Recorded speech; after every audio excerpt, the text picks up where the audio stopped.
All right, today I'm going to do a quick review and compare and contrast of the two bars that I use on pretty much a daily basis. I have an Eleiko IWF training bar and a Rogue Cerakote Ohio bar. To be fair, comparing these two is not necessarily an apples to apples comparison. If I wanted to do that, I would be comparing this to like a Rogue Pyros bar, but I don't have one of those. So I'm talking about the two that I do have. Differences between the two, like I said, more of a utility built 28.5 millimeter bushing bar, whereas this is very much a purpose built 28 millimeter bearing bar. The subtleties in how they perform are definitely noticeable. With a bearing bar, because of the constant contact between the bearings and the bar itself, this feels pretty much like one solid piece of equipment. And when you're doing Olympic lifts, you definitely feel that difference. It feels like a much more solid kind of connected lift, whereas with a bushing bar, there is play between those bushings and the bar itself, which is not necessarily audible right now, but that sound that you hear, and I'm sure you're familiar with hearing at the gym, that's those bushings making contact with the bar itself, okay? So I had this for about 2 years before I decided to make the leap and get the Eleiko.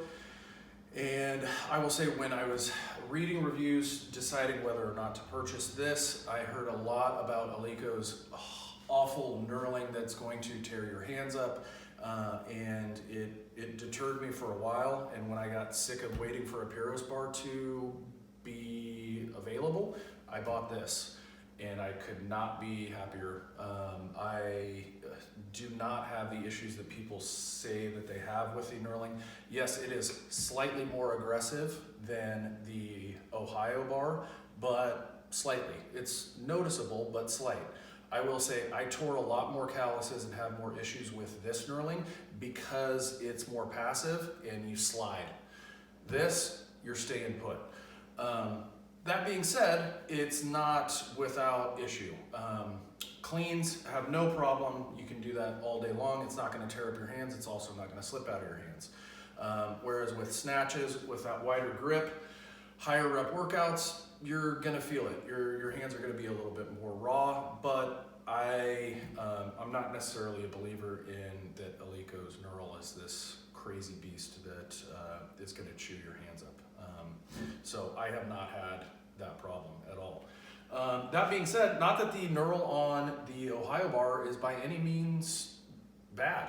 It's just that I did notice when I switched to this that I had less issues with my snatches. I still use this bar on a daily basis for all of my, front squat, back squat, deadlift. I don't really bench anymore because my shoulders are jacked up. And then all of my Olympic lifts I do with this. So they both still have a happy home in my garage. I thoroughly enjoy using both of them on a regular basis. If I had to choose one to use forever, it would be this bad boy right here, because you can just feel that it's I don't know. I thought that whole Eleiko feeling was complete BS, and after having this for about 6 months, I kind of believe it now. Just because after I lift on it, I am always in a good mood, even if I have a bad workout. But not that this is a bad bar by any means, because I still enjoy using it as well. They just kind of have their own different personalities.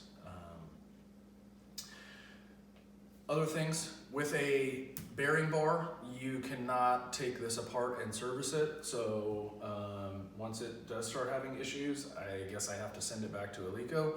With this, I can pop the snap rings off, clean it, lube it, and put it back together, and it works like the day I got it, which is outstanding. So in that regard, for maintenance and serviceability, this thing is awesome for sure. So I hope that gives you guys a little bit of insight. If you have any questions, I'll be happy to answer them in the comments. Thank you for watching.